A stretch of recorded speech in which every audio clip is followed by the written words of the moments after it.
lagi dengan podcast Keluarga Nandito. Gimana Mas? Ya, siang hari ini kita tadi lagi memilah kita mau ngobrol apa ya. Dan kayaknya yang mau kita obrolin itu seputar keseharian kita sebagai orang tua homeschooling yang kebetulan usahanya atau bidang pekerjaannya bisa dilakukan lebih banyak di rumah. Bahkan bisa dibilang malah bekerjanya di rumah. Kalau sesekali keluar tuh lebih karena untuk kalau urusan pekerjaan ya, untuk ketemu klien atau kemudian mengantar barang dan sebagainya. Tapi secara keseharian, produksi, katakanlah maintain pelanggan dan sebagainya semua dilakukan dari rumah.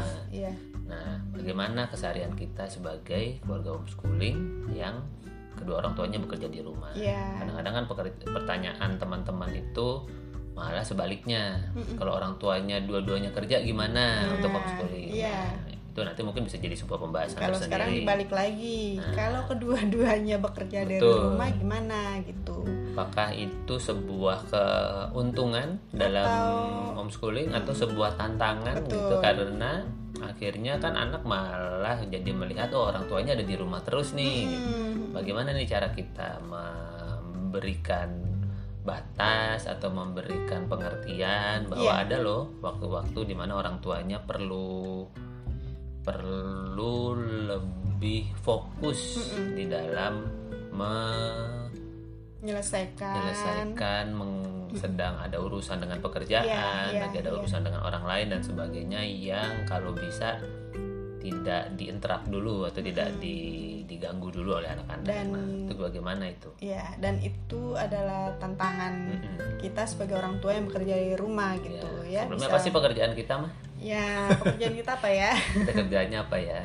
Kita pengusaha. Kita pengusaha yang menyambut peluang-peluang yang ada di depan mata untuk bisa kita jadikan sumber rezeki yang mudah-mudahan bisa membantu orang lain dan harapannya bisa jadi sumber rezeki. Salah satunya misalnya kita ada kuliner dengan dapur Sri Kandi. Urban farming. Sri Kandi itu artinya mama kan menyediakan masakan-masakan homemade untuk disampaikan ke teman-teman. Masakannya kan beragam, ada kue, ada lauk, terus roti dan sebagainya. Dan memang dapur Sri Kandi itu aku nggak bikin secara khusus ya Mas, maksudnya bukan bakery aja gitu. Karena aku tuh ya memang nggak pengen membatasi diriku tuh di satu jenis masakan. Ya mungkin karena aku tuh senang eksplorasi senang coba-coba gitu. Jadi kayak masak yang masakan rumahan aku senang, bikin kue aku senang gitu kan. Aku nggak mau membatasi diriku tuh cuma di masakan rumah tapi tidak mencoba baking gitu. Dua-duanya tuh aku suka gitu. Dan Dilala punya anak yang dikit-dikit kalau ada makanan apa gitu coba Ma bikin Jadi anak-anak tuh kayak selalu memacu ibunya gitu ya untuk mencoba hal-hal baru yang. Nah, berarti kan Mama sebagai chefnya dapur Sri Kandi kan sehari-hari di rumah, di dapur, di ruang yang selama ini sama anak-anak ya di situ gitu. Artinya tidak punya dapur khusus yang katakanlah kayak dapur kerjanya gitu. Tapi kan enggak menggunakan dapur yang sama di dalam keseharian. Jadi anak tuh bisa lihat ibunya ada kok di situ, ibunya lagi masak gitu. Aku misalnya salah satu profesiku kan di bidang urban farming. Menyediakan instalasi hidroponik atau membuatkan komposter, terus ada juga usaha di bidang distribusi alat kesehatan dan sebagainya. Nah itu kan semua dilakukan di rumah. Kita juga ada digital marketing, terus jadi membantu admin sebagai rumah inspirasi misalnya. Itu kan semua dilakukan di rumah. Depan komputer dan di depan HP gitu, yang kemudian kelihatan kayak nggak kerja. Kenapa? Karena ya sedang di mana saja kan, sambil duduk di ruang tamu kah, di ruang TV kah. Nggak hanya anak sih aku lihat, bahkan misalnya kita di rumah ini tinggal sama Eyang gitu kan juga. Maksudnya ya perlu mengkondisikan juga ya gitu. Iya, kadang jadi kelihatan kayak nggak kerja gitu. Padahal sebenarnya lagi serius di tengah menjawab aneka pertanyaan. Betul. Atau apa gitu. Itu kan yang hal yang perlu dikomunikasikan. Lagi kerja lah sebetulnya. Cuma memang karena nggak ada seragam, tidak ada waktu yang katakanlah khusus dan sebagainya dalam bekerja, akhirnya itu kayak ngeblend gitu dalam keseharian. Betul. Semakin kesini kita melihat bahwa oh iya juga ya, anak-anak kan juga semakin besar. Iya. Tadinya kan mungkin kalau usia dini mungkin akan menjadi sebuah tantangannya beda lagi. Lain lagi. Karena mungkin kalau dalam usia dini ketika anak sudah lagi tidur, nah itu tuh baru waktu kita ngegarap kerjaan dan sebagainya. Iya. Tapi ketika anak sudah usia sekolah seperti Oji dan Yanti, sekarang kan Yanti 8 tahun, Oji sudah 11 tahun. Mereka setiap harinya sudah bisa kita ajak ngobrol tentang apapun, tentang apa saja gitu. Salah satunya adalah tentang keseharian orang tuanya. Iya. Dari mana sih sumber rezekinya? Iya. Terus mindset tentang uang itu seperti apa sih? Apakah kita hidup kita untuk mengumpulkan uang, untuk mengejar uang, atau uang ini seperti apa, itu menjadi hal-hal yang menjadi obrolan kita gitu ya. Terus termasuk kemudian kita sekarang suka ngobrolin masa depan mereka gitu. Misalkan katakanlah Oji yang lagi menekuni renang, apakah seperti apa peluang bermanfaat buat orang lain di masa depan? Apakah jadi atlet? Apakah kemudian menjadi instruktur renang? Betul. Atau kita naikin lagi, upgrade visinya jadi punya kolam renang sehingga bisa punya klub renang. Nah itu kan hal-hal yang perlu diobrolin. Yang jujur ya aku dulu nggak pernah dapat sebuah obrolan seperti itu di keluargaku gitu. Jadi bersyukur banget, mudah-mudahan Oji sama Yanti tuh jadi terbiasa punya visi yang besar dan panjang seputar masa depan mereka. Nah ketika mereka makin besar dan ya bersyukuran usaha kita juga makin seru ya. Seru tuh dalam artian ada aja yang klien-klien yang butuh dipenuhi kebutuhannya, pesanannya dapur Sri Kandi lah, pesanannya rumah hijau lah gitu.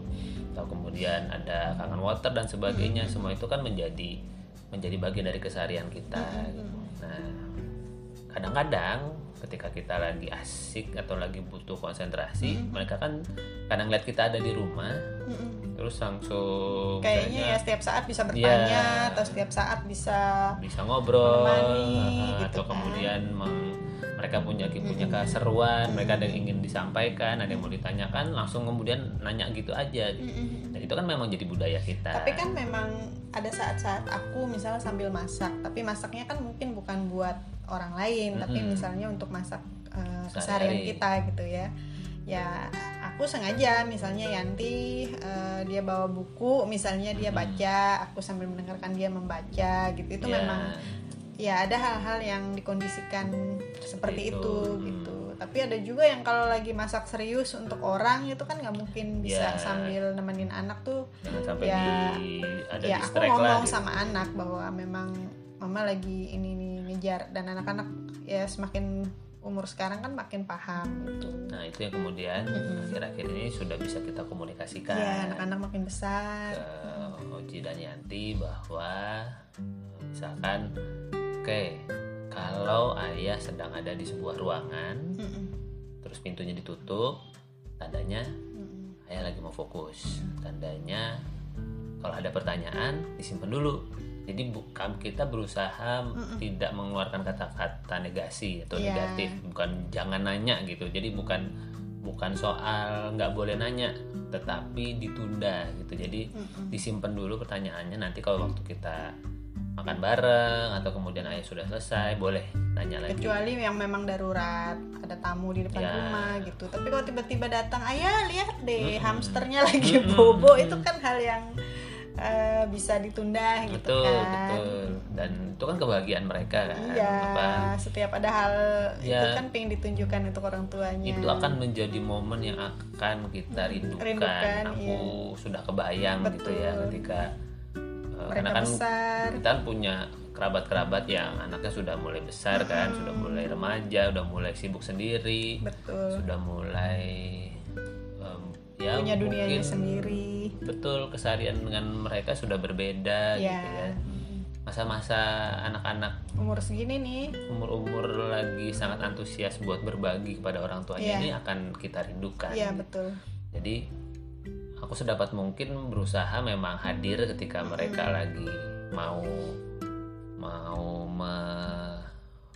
berbagi kebahagiaan gitu. Aku sedapat mungkin jangan sampai kemudian ketika mereka lagi berbinar-binar terus aku nyegat gitu. Maksudnya misalnya katakanlah mudah-mudahan sih nggak pernah kejadian, tapi jangan sampai misalnya anak-anak lagi ayah ini hamsternya lucu, itu kan pertanyaan atau statement yang mungkin menurut kita nggak penting.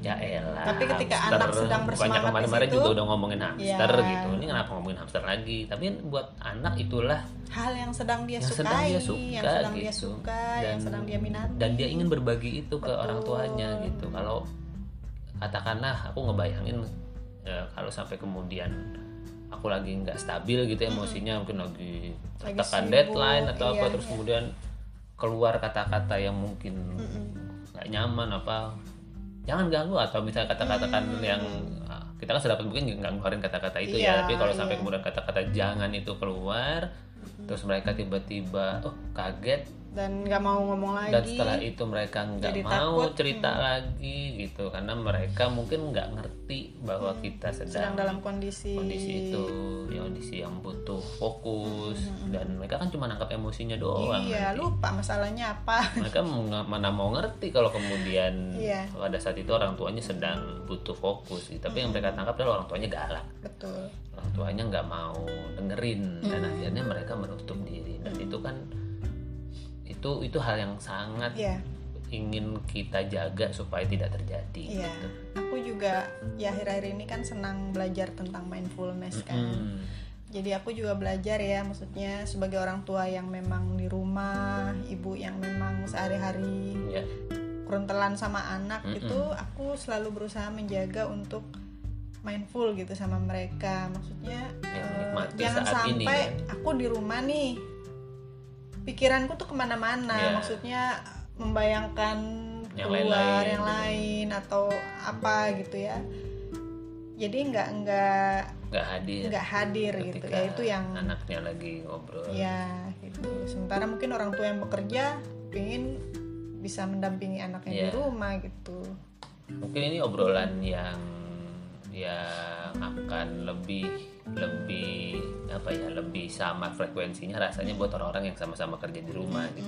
Mungkin buat teman-teman yang hari-harinya bekerja di luar kantor atau kemudian banyak urusan di rumah, mungkin punya ceritanya sendiri bagaimana kemudian manajemen keseharian bersama anak-anak. Nah, yang kita lakukan akhirnya adalah kita memang ngobrol, kita komunikasi, kita kasih tahu ke Oji dan Yanti mengenai batasan-batasan yang perlu mereka pahami, bahwa itu adalah waktunya ayahnya sedang ingin fokus atau mamanya sedang fokus. Mereka tahu nih ketika ngeliat mama lagi gelar di meja makan, udah ada mentega, ada tepung warna merah, warna hijau, biru, terus kemudian ada semua peralatan digelar, dan semua peralatan, oven lagi dinyalakan. Nah, itu tandanya mama sedang memenuhi pesanan. Artinya sedapat mungkin beri ruang ke mamanya menyelesaikan, untuk fokus untuk gitu. Kemudian menyelesaikan urusan itu. Begitu selesai, kita kembali bertemu, kita kembali ngobrol. Atau ketika kita sedang misalnya ada keluar gitu lagi ya, belajar atau sedang bekerja, itu katakanlah kan waktu fokusnya di kegiatannya Rumah Inspirasi itu kan katakanlah sekitar jam 8 sampai jam 9 malam gitu. Nah, itu anak-anak ketika makan malam jam 7 tuh sudah dikondisikan. Iya, kita udah ngobrol, aku juga masaknya lebih cepat sudah gitu tahu kan. Kita mau keluar jam 8 sampai jam 9. Baru setelah itu kegiatan menemani mereka baca buku, menemani doa bersama, refleksi gitu. Kadang kalau anak-anak belum tidur ya kita ngobrol lagi, bikin bikin to-do list untuk besok gitu. Tapi kalau anak-anak ternyata udah ngantuk juga, mereka siang yang nggak tidur, ya akhirnya kita undur ke paginya gitu. Ya artinya anak-anak tahu kenapa orang tuanya tidak ada bersama mereka. Walaupun mungkin buat teman-teman yang bekerja ya elah anaknya cuma nggak bareng 1-2 jam aja gitu. Nah, mereka bisa sampai sekian jam gitu. Nah, tapi buat kita ini menjadi sebuah pola keseharian yang cukup mewarnai keseharian kita gitu. Dan inilah hidup kita, pilihan kita sebagai orang tua yang berusaha, membangun bisnis, membangun asetnya dari rumah. Dan sebetulnya nggak bisa dipungkiri juga sih mah, kenapa kita memilih jalur ini. Aku khususnya ya, aku kan kepala keluarga. Betul. Aku kepala keluarga yang punya tanggung jawab untuk menafkahi dan sebagainya. Kenapa kemudian memilihnya pekerjaan yang di rumah? Kan salah satunya yang mau diinvestkan ke anak-anak itu investasi waktu, investasi kedekatan, bonding. Mereka apa ya? Aku melihat bahwa yang akan tertinggal ketika anak-anak kita besar, ketika anak-anak kita akan ketemu bidang karyanya, yang membuat mereka ingat kepada kita, orang tuanya adalah momen-momen bonding ini gitu. Ya untuk Oji sama Yanti mungkin sudah mulai memasuki fase berbeda. Momen bonding yang perlu diperkuatkan ketika usia dini terutama kan. Begitu usia dini sudah lewat, usia sekolah kan menjadi momen yang berbeda lagi. Dan kita bersyukur sudah melewati masa usia dini. Nah, fase usia sekolah ini kan memang menjadi fase yang seru juga gitu ya, karena anak-anak mulai berkembang dari manusia yang ketergantungan pada orang tuanya, mulai mencari jati dirinya sendiri, mulai menemukan kesenangannya sendiri, mulai bisa berargumentasi gitu. Dia mulai menyampaikan ketidaksukaan terhadap sesuatu atau kesenangannya untuk sesuatu yang mungkin orang tuanya nggak suka gitu atau aneh gitu. Misalnya Yanti senang slime gitu. Slime itu apaan sih gitu. Benda yang dicemot-cemot gitu, tapi ternyata mungkin dia buat suka, gitu. Buat Yanti atau nyeplok telur, dia ngambil putih telur gitu kan. Ya tiba-tiba ke kulkas ngeluarin telur. Ada aja kesibukannya. Kuningnya bukannya disimpan gitu. Atau dibuang kayak gitu kan, keseruan. Iya, itu kan jadi. Tapi kemudian dia kan mengikuti tutorial kan. Dia ngeliat tutorial di YouTube terus dia mencoba, dan ketika berhasil, seberapapun hasilnya dia kan seneng gitu. Dan Yanti itu kan ya itu tadi, kalau udah punya mau kan dia mengejar kan. Nah itu kan momen-momen yang mau kita tangkap ya Mbak. Yang katakanlah ketika anak-anak sedang mencoba sesuatu, mengerjakan sesuatu dan ingin berbagi tentang pencapaiannya, itu ada orang tuanya loh. Betul. Gitu. Aku ngebayanginnya adalah ketika suatu hari dia makin besar, ya nanti mungkin ketika Oji Yanti masuk usia remaja, podcastnya sudah lebih berbeda fase lagi nih. Anak-anak remaja mungkin udah mulai naksir lawan jenis, udah mulai gelisah dengan perubahan hormonnya dan sebagainya. Nah harapannya kan ketika itu terjadi, mereka bisa tetap menjadikan orang tua kita sebagai orang tuanya, sebagai temannya gitu. Kan kadang ya remaja kan pasti mungkin lebih seneng ngobrol sama temannya yang dianggap lebih mengerti. Kalau kita menjadi sosok orang tua yang sejak awal sudah berusaha begitu, untuk bisa mengerti, mudah-mudahan mereka tahu orang tuanya bisa kok dicurhatin tanpa menghakimi. Betul. Tanpa kemudian menganggap bahwa belum selesai ceritanya kita sudah motong kah untuk kemudian memberikan penilaian kita dan sebagainya.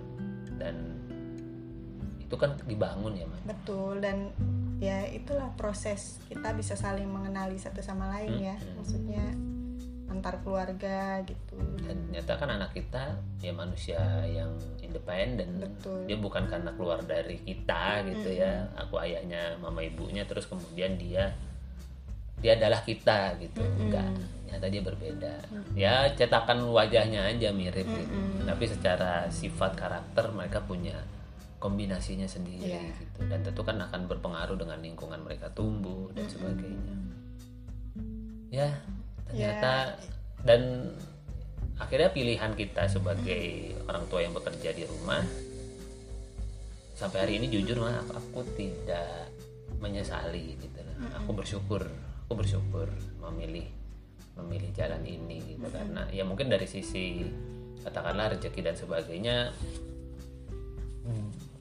berjalan dengan apa ya, bukan yang karirnya langsung wow gitu untuk katakanlah untuk orang-orang yang seumuran aku gitu ya, kalau misalnya bekerja kantoran di luar gitu. Tapi memang kemudian aku melihat aku menginvestkan sesuatu yang memang aku mau invest, yaitu di waktu bersama anak. Dan ya jujur aja ini juga apa ya, kalau aku kerja di luar mungkin belum tentu kita bisa bikin podcast begini. Iyalah pasti. Momen kita berdua, terus membangun bisa olahraga bareng, relationship di antara kita, banyak hal sih gitu. Itu kan ada elemen yang namanya waktu yang nggak bisa ditawar-tawar gitu, yang nggak bisa kita tahan dan nggak bisa kita tambah gitu. Itu ya udah segitu jatahnya.